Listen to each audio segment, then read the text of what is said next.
On commence tout de suite, on perd pas de temps. On reçoit Alexandra Baria, cofondatrice d'EcoBrainBin. Bonjour Alexandra, soyez Bonjour la bienvenue. Vous venez nous présenter EcoBrainBin, fabricant de supports publicitaires personnalisables et éco-responsables.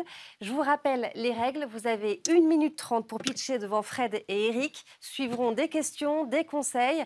Mais d'abord, c'est à vous. Top chrono.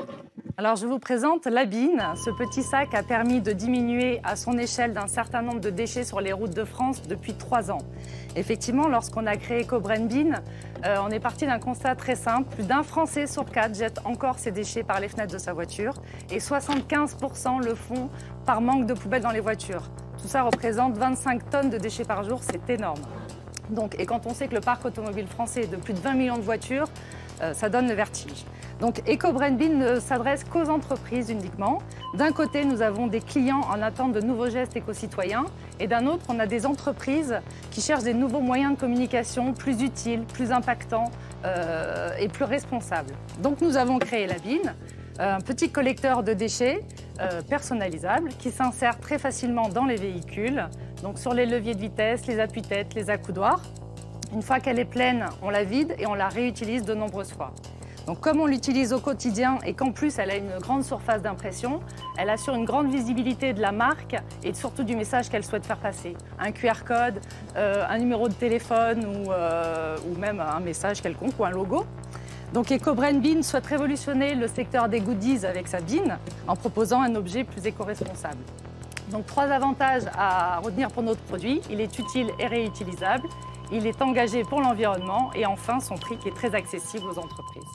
Merci beaucoup Alexandra Baria pour EcoBrainBin. Fred, est-ce que tu as des questions? J'imagine que oui.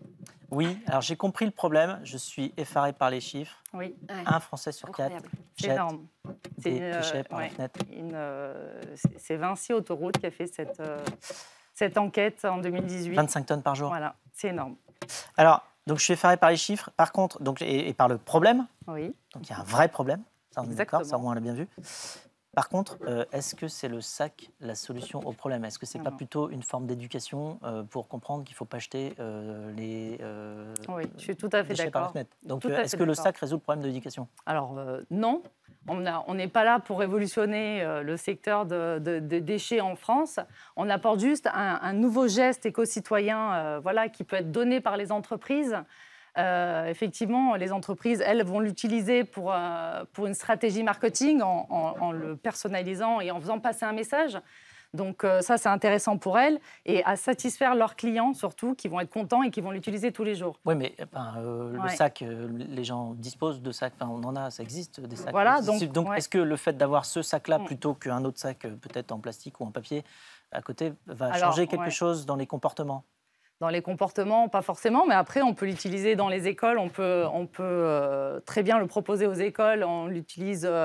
Il y a des bins à colorier, que les enfants adorent. Et souvent, c'est eux qui le mettent sur les appuis-têtes arrière des véhicules et ils jettent directement leur mouchoir et leur papier. Et c'est eux qui éduquent leurs parents à faire ça. Après, on a créé un double système d'accroche sur notre bin, donc qui différencie d'un autre sac quelconque, pour que vraiment il soit bien positionné dans le véhicule. Sur les leviers de vitesse, il y en a de plusieurs sortes. Il y a des embases centrales qui sont larges, d'autres moins larges.